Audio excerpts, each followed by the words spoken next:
Welcome to the Cosmos Ecosystem News Roundup. Here are the top stories in the Cosmos in the second half of February. Cosmos Hub and Consumer Chains. The GovGen chain launched. What is it? How is it related to the AtomOne upcoming fork of the Cosmos Hub? Watch this episode to learn everything you need to know about GovGen and AtomOne. Namada. The first batch of S-Class tasks reviewed and points awarded. Which validators are currently winning the Shield Expedition? Learn also about the upgrade from V0 to V1. Dydx V4, upcoming upgrade to support the authz module and other features and modules. Osmosis, native rapid BTC has arrived on Osmosis. Learn the implications in this episode. Kujira, partnerships announced with Confio and Persistence. What is the goal of these collaborations? Celestia, learn additional details and eligibility requirements about the new Celestia Foundation delegation program. Say, a new XERC 721 NFT standard developed. What are the advantages and innovations of this NFT standard? Persistence. STK also becomes the first ever Osmo LST to go live in Qatar. All the details in this episode. Secret Network. Partnerships with Union and Obi announced. Akash. Merit-based listing on Coinbase and additional projects reducing costs thanks to Akash. Other ecosystem news. Happy second year mainnet anniversary Flix fam. We recently started releasing our videos also on OmniFlix TV with interactive quizzes. OmniFlix's 2-year journey since the mainnet launch and more. Focus sections about the Cosmos Hub and consumer chains, Stride and Neutron, Namada, Dydx, Osmosis, Kujira, Celestia, Say, Persistence, Secret Network, Akash, and crypto regulations and compliance updates with MME.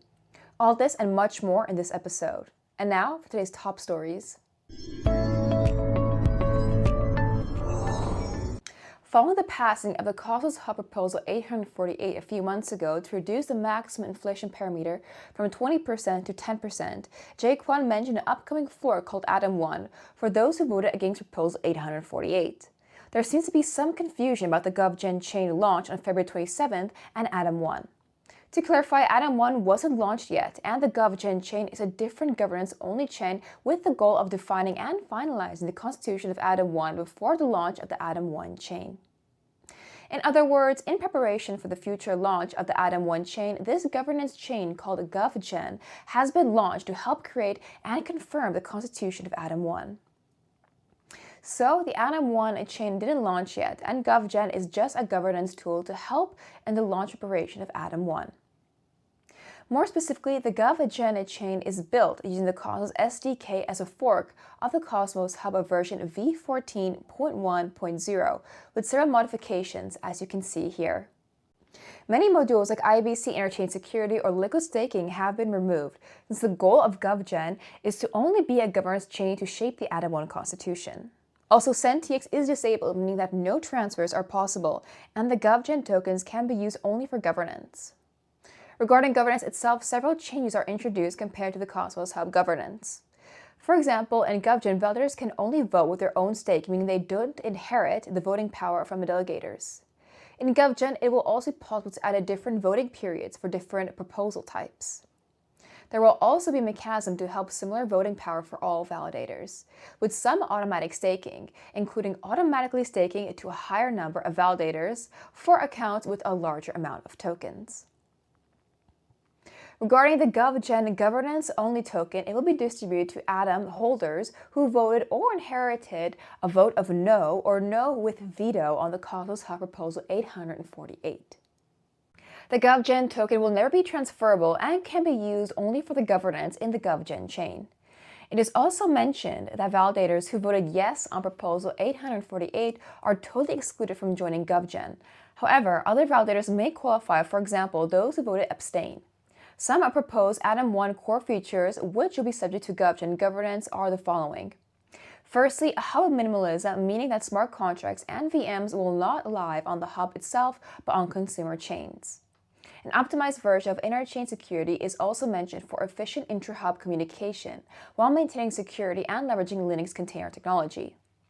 The AtomOne constitution will also be a key feature, and this constitution will also include the incentives for validators running consumer chains to ensure they are properly incentivized.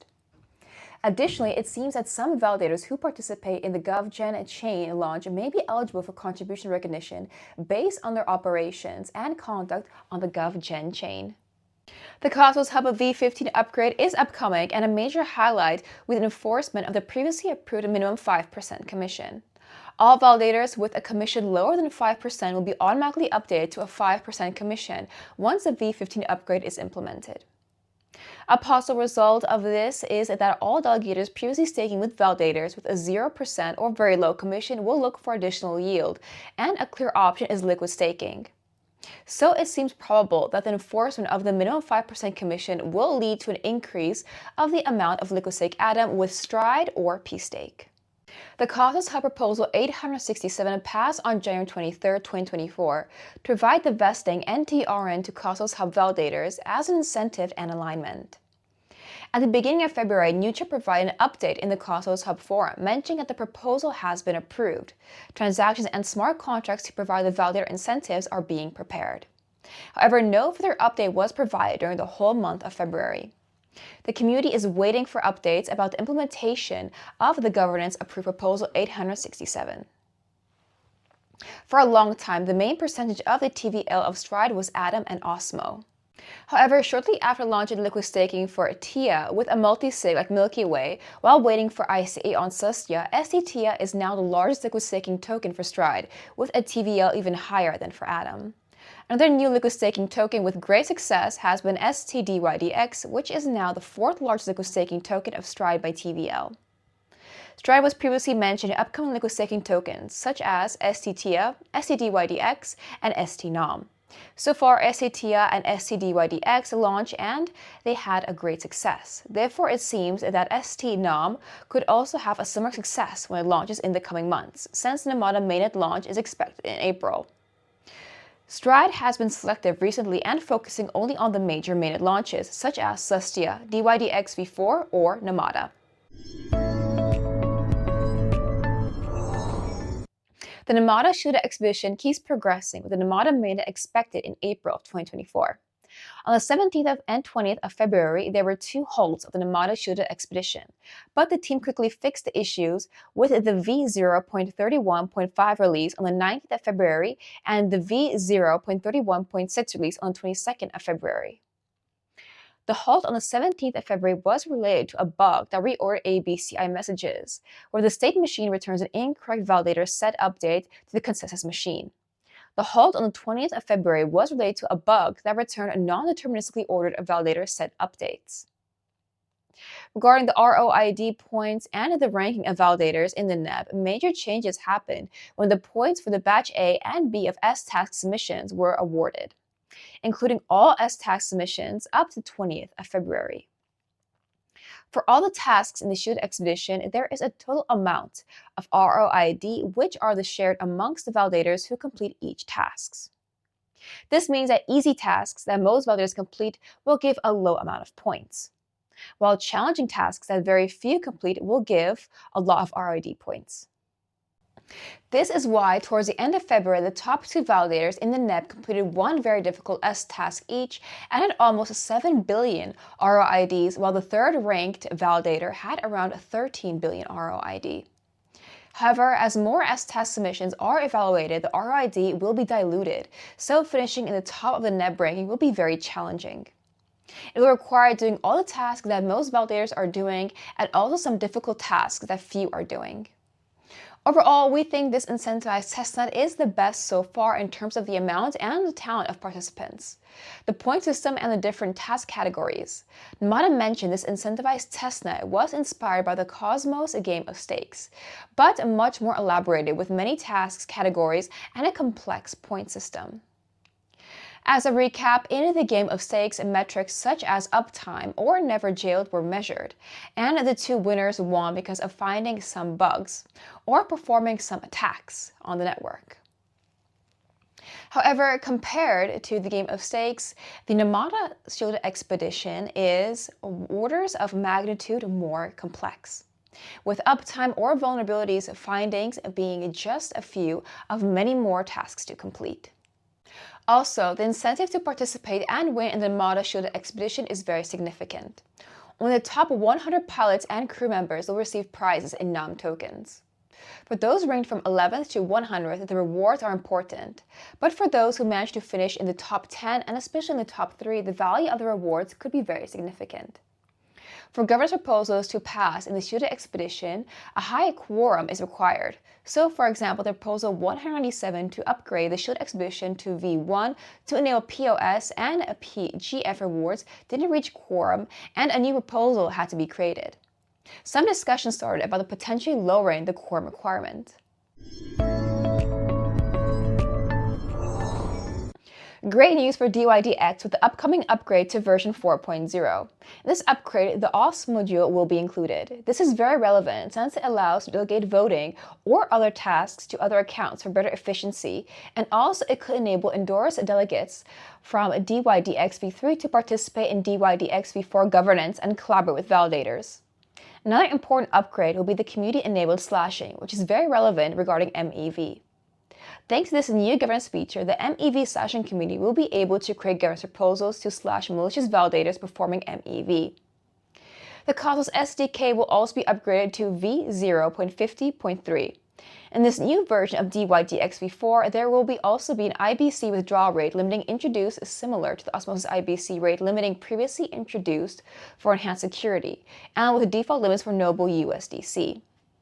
Additionally, in this upgrade, the sub-account withdrawal gating will also be introduced, which blocks transfers and withdrawals for 50 blocks under certain conditions for enhanced network safety. Several other improvements and new features will be introduced in Dydx version 4.0.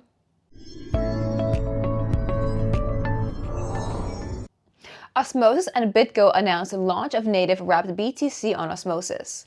BitGo provides public verification that each wrapped BTC is backed one-to-one by actual BTC. What are the differences of native WBTC on Osmosis compared to the previous bridge wrapped BTC? The key difference that now it won't be necessary to bridge via Axelar, the WBTC from Ethereum, and instead it will be issued directly on Osmosis as a Cosmos-based token. Wrapped BTC already existed before on Osmosis, but it came via Axelar from native WBTC issued on Ethereum. Now the bridging step has been removed thanks to native WBTC on Osmosis. However, whether WBTC is issued on Osmosis or bridged from Ethereum, there is still one centralized custodian. BitGo and KYC and AML are still required. Nomics and BTC, in contrast, is decentralized and doesn't require any KYC procedure. In a previous episode, we covered in depth the comparison between wrapped BTC and NBTC. Make sure to watch that episode if you would like to learn all the details. Great news for Kujira with a collaboration with Confio. Remember that Confio's Ethan Frey is the father of CosWasm, and Confio organizes the Awesome Wasm event. Thanks to this collaboration, Kujira will receive dedicated support from the best CosWasm experts, even advising on the Kujira roadmap. Moreover, Kujira will have access to the latest and newest CosWasm tooling developed by Confio. Another great partnership was also announced with Persistence. The collaboration will consist of Persistence P-Stake liquid staking tokens being integrated into Kujira's DeFi ecosystem. In particular, STK Atom was already launched as a collateral on Ghost to borrow USK and USDC. The next step of this integration will involve USK minting using STK Atom as collateral and the addition of other P-Stake liquid staking tokens such as STK Dydx, STK XPRT, and more. Celestia recently announced a new foundation delegation program, and there are some important eligibility requirements. The most important is either running a Celestia active set validator and a bridge node that is connected and reporting to the Celestia Labs OTEL collector, or an active Mocha testnet validator and a bridge node on the testnet, in both cases for at least 1 month before the application deadline of each 4-month delegation cycle. Regarding slashing or jailing, it seems that to be eligible, validators must have no slashings or jailing events in the last 6 months in all the networks they are validating. Celestia validators in the top 10 by voting power are not eligible, and also exchange and custodian validators are not eligible. The commission has to be below 10%. In addition, validators based within the US or within any country subject to economic sanctions or within any other prohibited jurisdiction are not eligible to apply. The Celestia Foundation values the quality of the infrastructure and the location of validators to improve the decentralization. Technical and community contributions will also be important for the evaluation. Regarding the criteria for undelegation, slashing and jilling events will lead to undelegation as well as failing to upgrade within 24 hours and other additional criteria. Thanks to Proposal 50 titled Update, global minimum prices, now gas on SEI is 5 times cheaper or 80% reduction. SEI has collaborated with Omni to develop the new XERC721 NFT standard to help unify NFT liquidity across the Ethereum ecosystem. In particular, XERC721 is an upgrade to the existing ERC721 standard, offering tokens the ability to securely move across multiple domains without the introduction of risks or third parties. Moreover, XERC721 token contracts are extended with mint-batch and also burn-batch function interfaces. For existing NFT collections, they can seamlessly upgrade to XERC721 with the deployment of a new portal contract.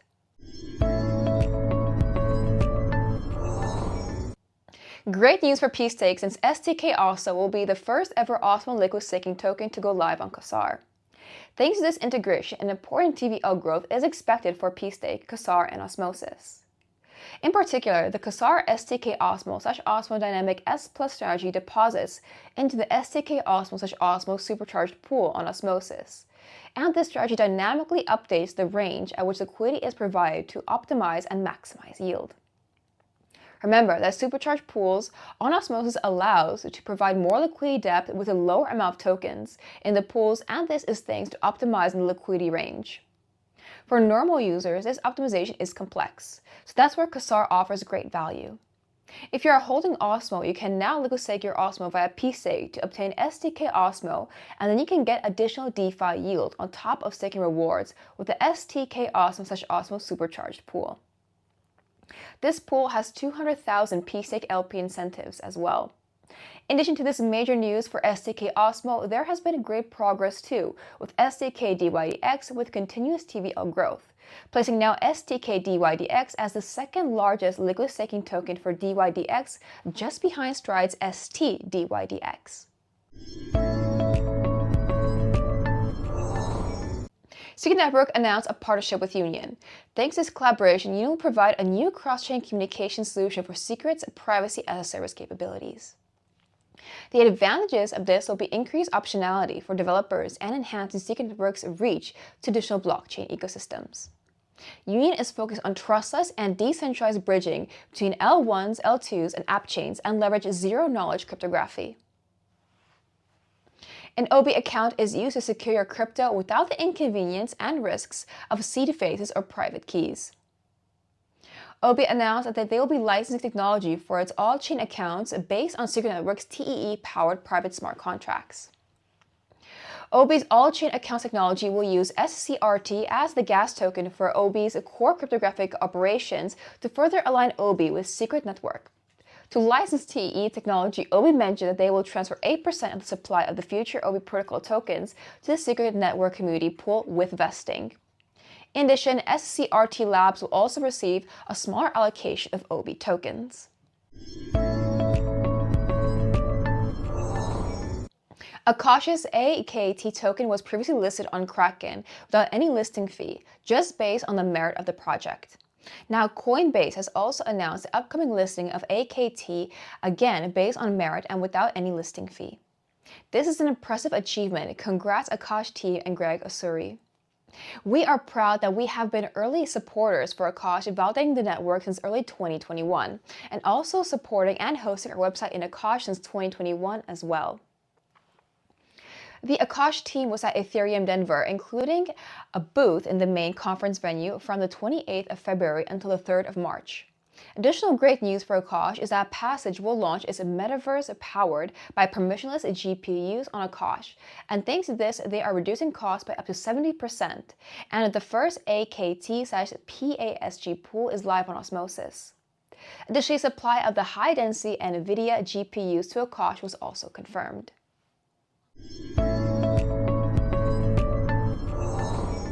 The The OmniFlix mainnet launch happened on the 22nd of February of 2022. Happy second year mainnet anniversary to the Flix fam. The OmniFlix team is a real OG in the Cosmos ecosystem. We have been partners with the OmniFlix since 2019 and know the team from even before. The OmniFlix team is one of the most talented, friendly, and helpful teams in the whole Cosmos ecosystem. Remember that the very first Cosmos conference in Lisbon in 2021 could be coordinated and launched with the global livestream thanks to support from OmniFlix. The Cosmoverse 2022 in Medellin and 2023 in Istanbul happened also with the support from OmniFlix, not only for the livestream management, but in many other areas, like the ticketing platform accepting payments in Atom or the in-person event registrations. A recent upgrade of OmniFlix enabled now Coswasm, and we can't wait to see all the upcoming developments and releases of OmniFlix.